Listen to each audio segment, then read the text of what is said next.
tried it. Have you ever done that? Have you ever Yes. projected thoughts into the future and tried to project thoughts backwards in time? I just tried to connect with it. Yeah. Like, I don't know necessarily that, but try to connect with it and just be like, I'm here. So what if you already, from this state, could send messages backwards in time to a younger version of yourself? What That's a good kind of idea. things would you Wow, tell I never even thought of it, but now that you said it, I wonder if there's all these versions. And this sounds woo-woo as...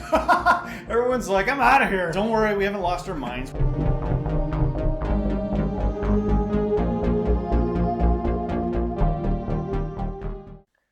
Welcome, modern day mystics, fellow truth seekers, James and Justin, back at it again for part 3 of Aaron Abke's Law of One series that we've been studying. It's been a while since, I don't know why it took us so long to get back to this to finish it, but here we are. Yeah. We're going to finish this series on the Law of One, and then maybe we'll be able to do a couple more videos on the Law of One later that are a little bit more compact and more specific. This is very broad. For reference, go back and watch the other 2 videos we've done already.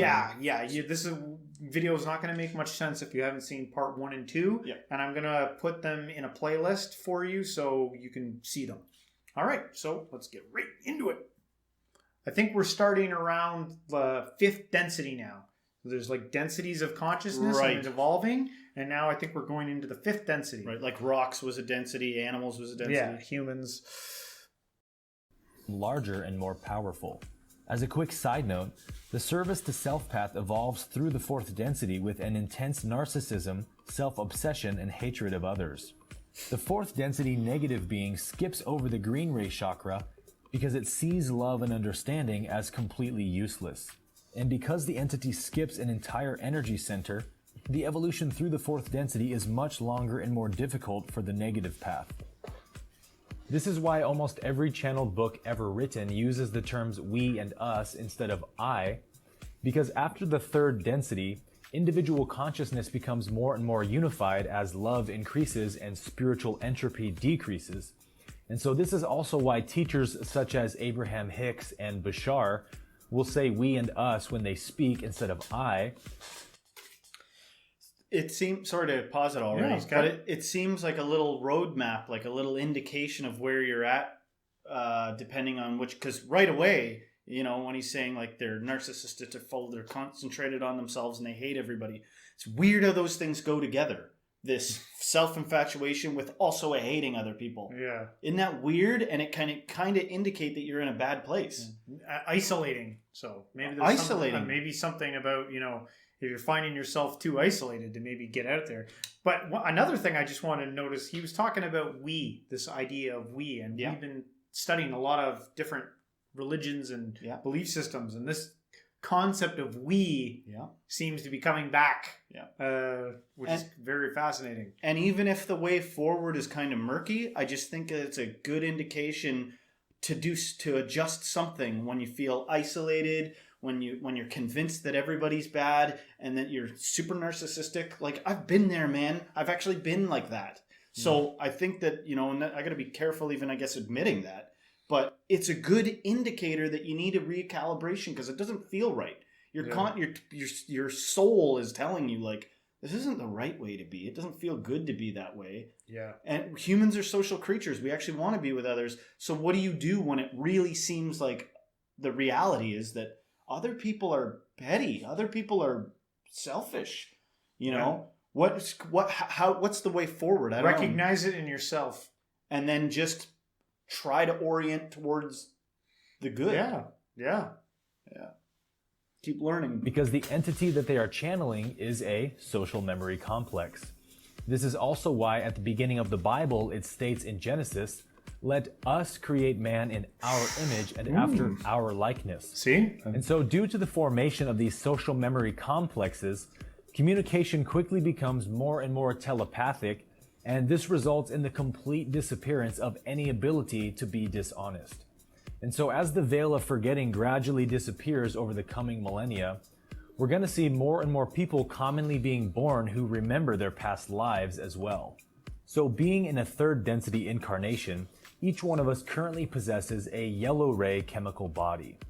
Each density level has its own energy body that corresponds to that energy center. So a first density or red ray body would be purely atomic, such as rock or water. And this body has much less ability to express consciousness than an orange or yellow ray body of the animal or the human. But when you dream at night, or if you know how to astral project, the body that you take with you is your indigo ray or pineal gland body, while your yellow ray chemical body is sound asleep in bed. And this indigo ray body, which is essentially made of pure light, can walk through walls and transform itself and basically do whatever it wants. Sorry. So much of what he's saying sounds fantastical, right? Like what he's talking about. Yeah. More and more we're going to see people born that remember their past lives and stuff.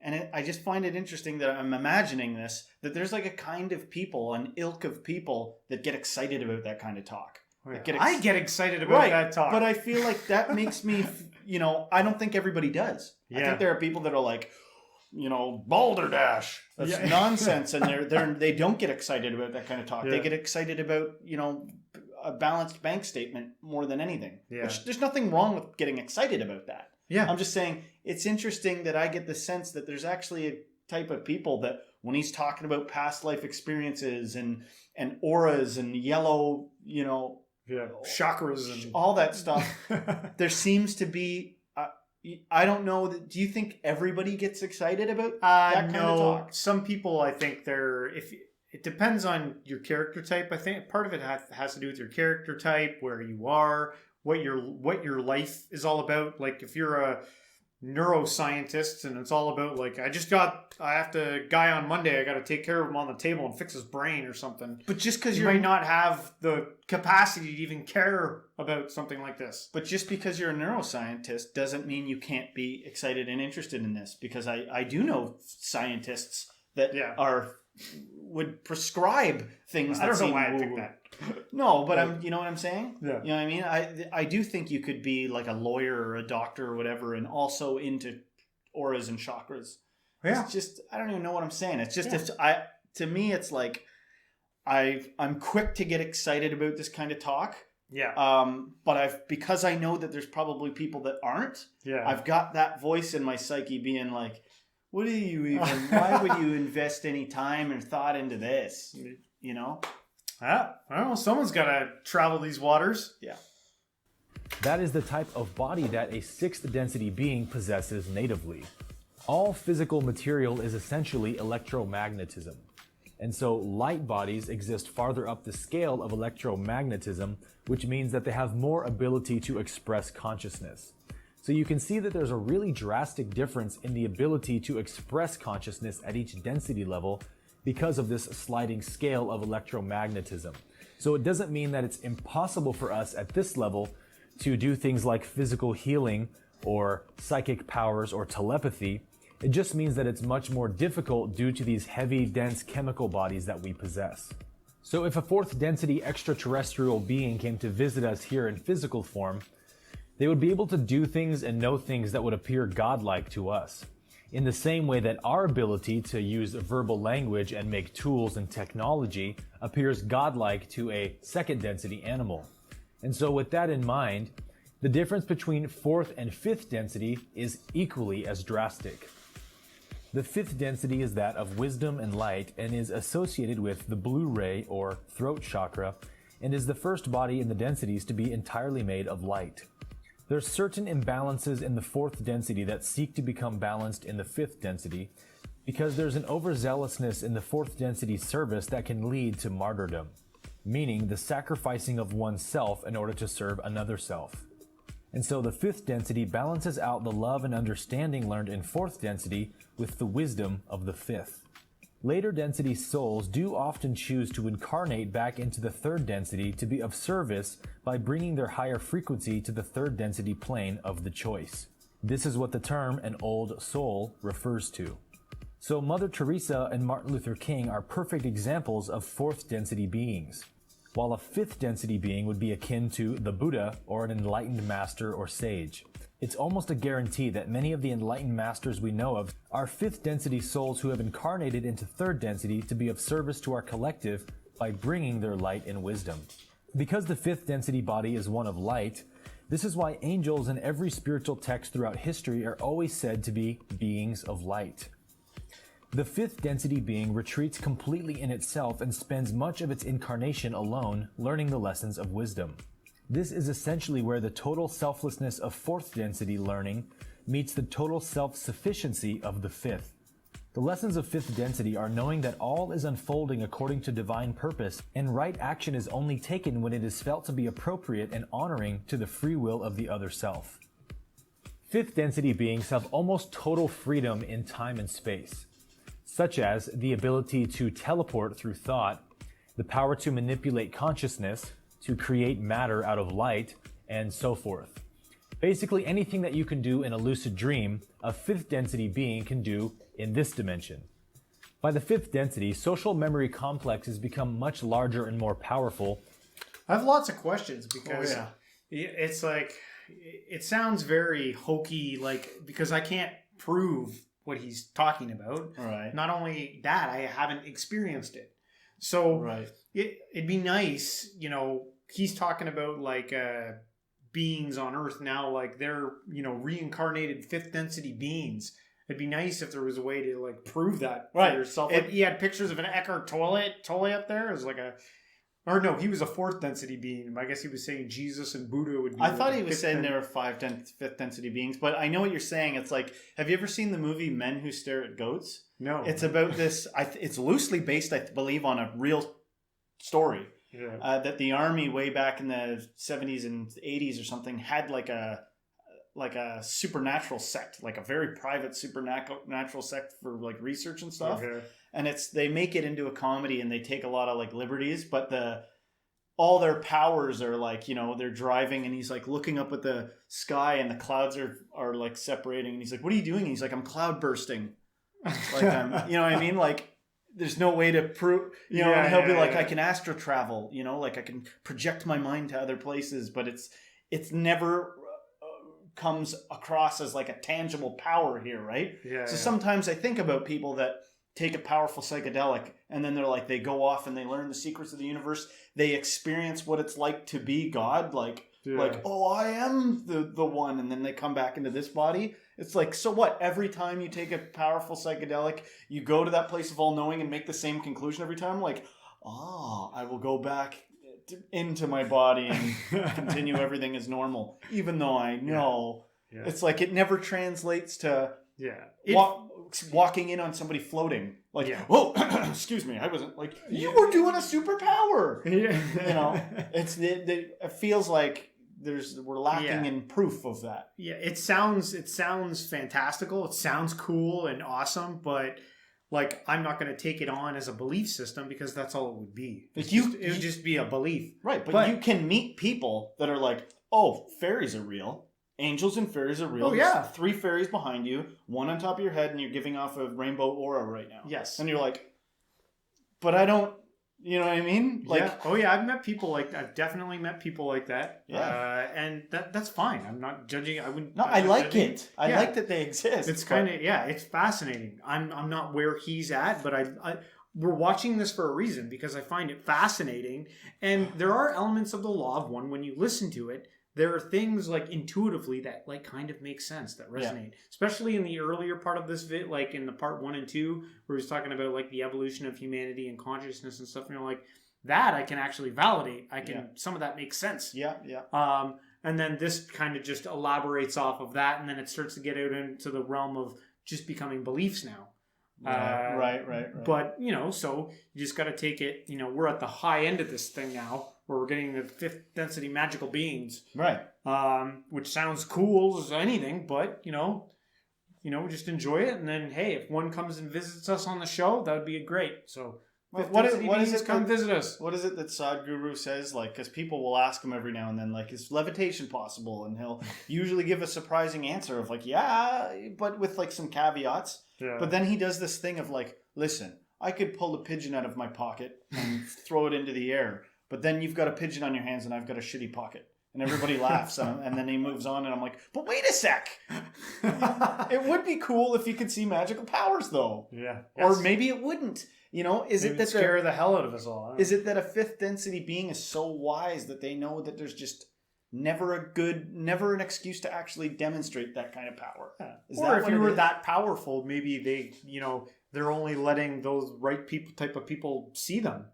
Right, Yeah. because you do hear strange stories like, dude, I saw somebody transform right in front of me. Yeah. I've seen it. There's stories like It's kind of like the aliens stuff going on nowadays. Like maybe if you can travel the cosmos, maybe you have the ability to only allow, what we can access in the visuals. Be like, whoa, wait a second. Yeah. And they're like, hee hee hee. playing peekaboo. Yeah, like exactly. They're just we're playing here. with it. Yeah. Like if you have the capacity, that power, probably can do that.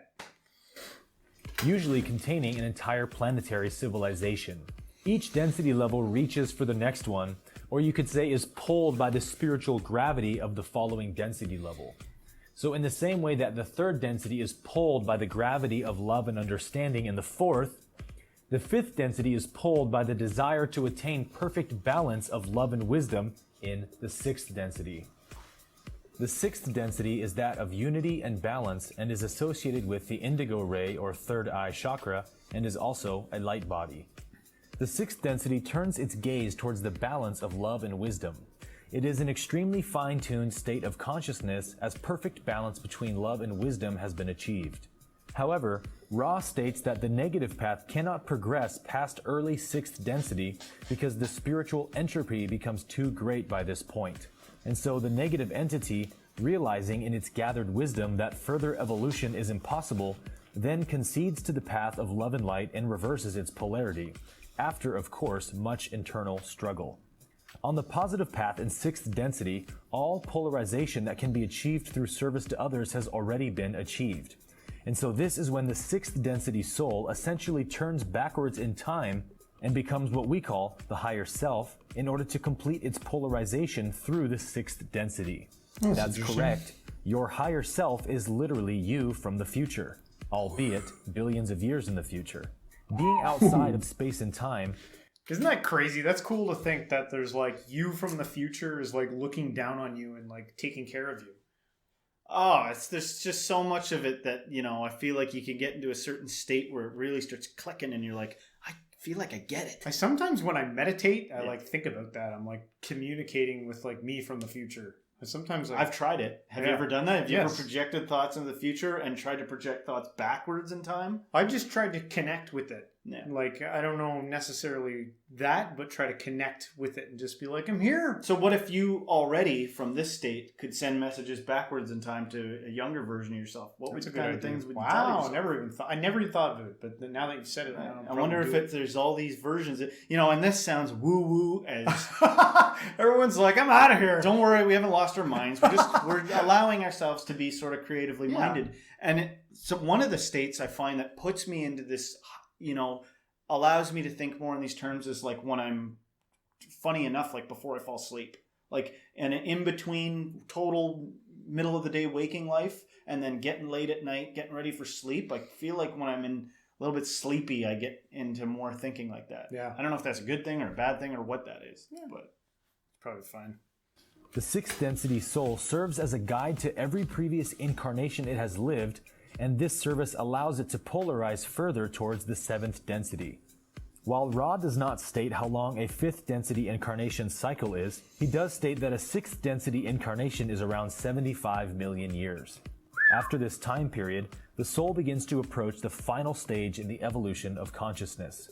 The seventh density is the gateway density and is associated with the violet ray or crown chakra light body. This is the final density of this octave. This is where all personal identity and memory is lost as you merge back into the source. This doesn't actually mean that you lose anything, but that you actually gain everything else. Not much is known about what the seventh density is like because, as Ra states, they have not progressed that far yet, and so they only know what small details their own seventh density masters have shared with them. So what we do know is that the seventh density serves as teachers and guides to the higher self of sixth density. But it's essentially as if the seventh density has 1 foot in eternity and 1 foot still in manifestation, right before the merge is complete and total oneness with the Creator is achieved. Everything in creation down from the first density of a rock is being pulled by this ultimate desire to merge back with the All. After 7th density is completed, the 8th density is essentially the first density of the next octave. In the same way that the 8th note of a musical scale is actually the tonic or the octave above that same scale. A brand new universe with brand new experiences of that which we cannot possibly imagine. To give you one last caveat to the 7 densities, Ra states that each density level has 7 sub-densities within it, which each have 7 sub-sub-densities, and so on for infinity. So there is no actual dividing line between the densities of consciousness, as everything just exists on a spectrum. But this is essentially the way that the higher density beings have mapped this out for ease of understanding. So as you can see, the evolution of consciousness works much the same way as grades in school or a belt system in martial arts. Once a certain grade has been mastered or a certain belt has been mastered, there comes this natural desire to continue progressing. The innate desire that all of us have to continue progressing in everything that we do is actually the pull from the Creator that is compelling us to continue evolving and growing and eventually merging back with the Source. Everything in all of creation, even the negative path, everything eventually returns to the same Source. So not only is this not the only life you have, it's actually just the beginning. The incarnation that all of us find ourselves in right now is actually a type of consciousness kindergarten. We're here to learn the nature of polarity and eventually make our choice between the two. And based upon the choice that we make, we will spend the rest of our soul's evolution progressing up the densities of that polarity. Neither choice is right nor wrong. It's simply up to you. So I hope you enjoyed this lesson and found it as incredibly inspiring, empowering, and uplifting as I do. And if you did enjoy this lesson, then just strap in your seatbelts, because this is just the beginning of the amazing knowledge and insights that the Law of One has to offer. So thanks for watching, and I'll see you guys in the next episode. Well, there you have it. Law of One. That is super fascinating. Oh yeah, so freaking interesting. And I love the idea, like even though I can't like confirm it, it almost feels like, yeah, it would make sense that from once it all came, it would go back again. What does he mean? All like kind of contracting. Yeah, like oscillates out and then back. But what does he mean by the path that you choose in this kindergarten? Because we're essentially infancy in phase, polarization kindergarten, which is funny because I was talking to my wife about this last night. I was like, don't you ever just stop sometimes and are confounded? How come more people aren't confounded at how polar everything is? Last night I was having this conversation. I was like, day, night, up, down, positive magnetic charge, negative magnetic charge, hot, cold. Our reality is made up of this stuff. And yes, all the plot points in between them, but each plot point's got like a little polarization to it. Yeah. Everything's so polar. Right. Up and down. And so it does seem like we're here to learn about that. But what does he mean by depending on what path you take? He says, I think he was saying it doesn't matter. Because but he said you'll continue on that one. Yeah, you will eventually get back to Source. But right. He was saying, I think in the 6th density, remember he said that some people choose a path of self, right, where they avoid love because they see it as nonsense.